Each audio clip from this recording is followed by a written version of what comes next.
Let's look at adrenal fatigue for a few minutes. I have more recently been getting more kind of questions and concerns around what people perceive they're experiencing, which would be adrenal fatigue. Now, this is nothing new. We have been kind of awoken to the concept of adrenal fatigue for over a decade now, but it seems to be more and more common. We will be speaking to people in the gym, in the car park, in the grocery center, like everybody seems to be exhausted.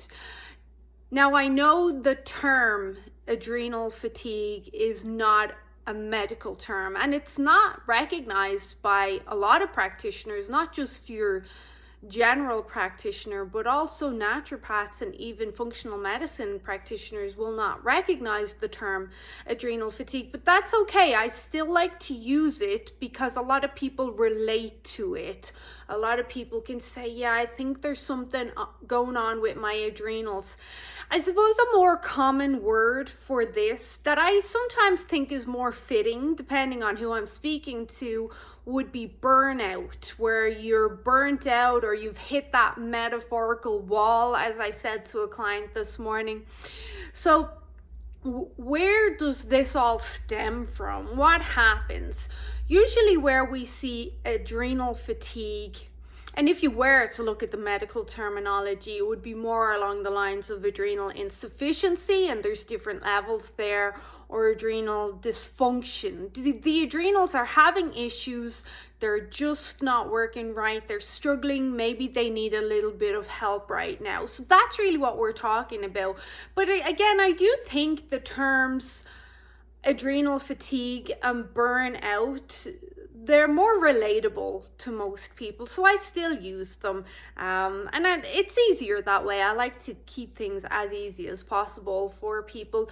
But usually when someone is in a state of adrenal fatigue or exhaustion, they're at this post excited phase where they have been exposed to some either high stress event or time in their life where they were go, and it could be a lot of excitement, it could have been overtraining and under eating for a competition or a deadline or whatever it was. But usually there has been a phase of overexertion or overexcitement on the adrenal glands. Now, the adrenal glands, they're two little glands that sit on top of the kidneys, and they pump out the majority of our corticosteroids, so our stress hormones, adrenaline being our primary stress hormone, followed then by cortisol and aldosterone and a few others.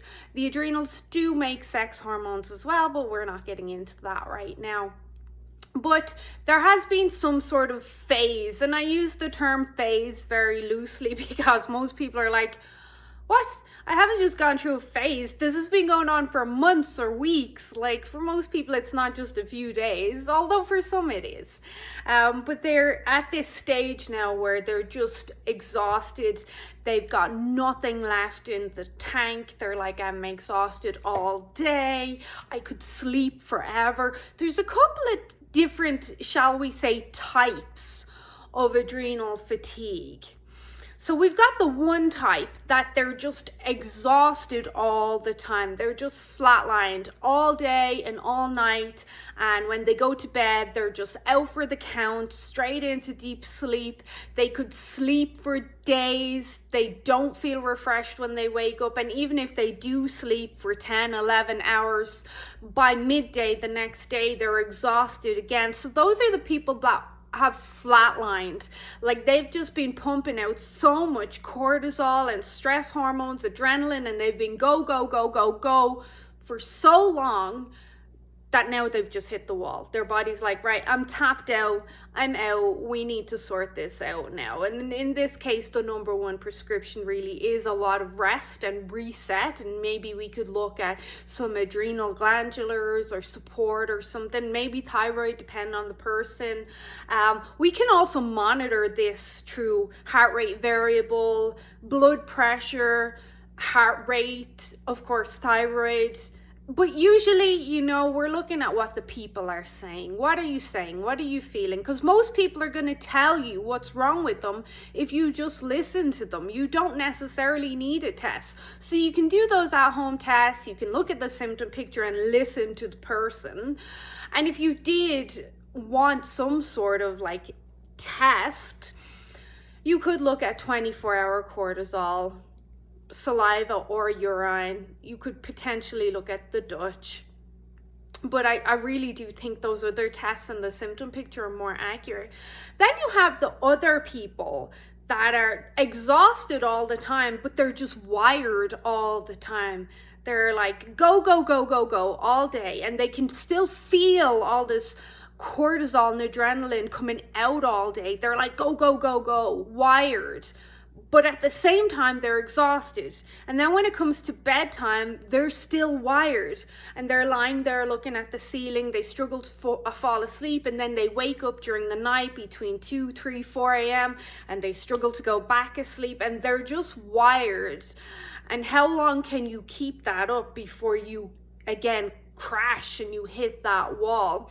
There's other considerations. Some people, they're exhausted during the day, they feel fine, they sleep great at night, they wake up in the morning, they feel refreshed, but then they crash midday hard. Not just I'm a bit tired, they crash hard. So is adrenal fatigue real? I would say yes. And there is literature, there are books, there's a lot of doctors that do practice in the realm of adrenal fatigue and adrenal dysfunction and adrenal insufficiency. And we're not specifically going into the field of like Addison's when we're talking about adrenal insufficiency, because that is an area. But there are levels, like I mentioned, where the adrenals may need some help. And you can't just keep go, go, go, go, go all the time and expect everything to be fine. Eventually you're going to hit that wall. Eventually you're going to burn out. Man, I've burnt out so many times, but at least I recognize it now and I know what to do. But as well, other considerations are, this is not just your go, go, go stress. These are stresses from everywhere. It can be emotional, mental, job demands, physical, overtraining, overexerting yourself, under eating, over fasting, not sleeping is a huge stressor and will, as crazy as it sounds, will contribute to adrenal fatigue because your adrenals need sleep. If there's chronic infections, chronic underlying inflammation, that will exacerbate that stress that's being put on the adrenals and the demand there. So totally, if you have a chronic flare of arthritis, or you're fighting a yeast infection, or SIBO's a big one, so is yeast. Most people have some sort of yeast issue. That will tax the adrenals. That will push you into that state of adrenal fatigue. And then also in this kind of feedback loop, if you are exhausted, if you are in this phase of adrenal insufficiency or fatigue or burnout, that then is going to exacerbate a lot of your symptoms. Your immune system won't be able to fight off these underlying infections. You will find you get sicker easily. Most people get a head cold or flu or some sort of sickness after a period of stress. If you have inflammatory issues and you are in a stage of adrenal fatigue, those inflammatory issues can be a lot worse. Your inflammation can be 10 times worse, because especially if you're in that flatline phase where you've just got nothing, you've no cortisol, you're just, I'm done, I have nothing left in the tank. Well, cortisol is our survival hormone. It keeps us alive, but it's also a potent anti-inflammatory hormone. So if you're flatlined, you have none of this anti-inflammatory hormone, so your inflammation then becomes a lot worse. So people who have even autoimmune issues, they don't have this hormonal balance, which is always what we're looking for, is balance. So then their symptoms just flare and then they feel worse and then they can't sleep, then they're exhausted, and you're just stuck in this vicious loop. But back to the title of this video, is adrenal fatigue real? I would argue yes, it is. Let me know what you think in the comments. I will be doing more content on this over the next couple of days and weeks, because it's real. I believe it's real and people need some sort of support and direction here.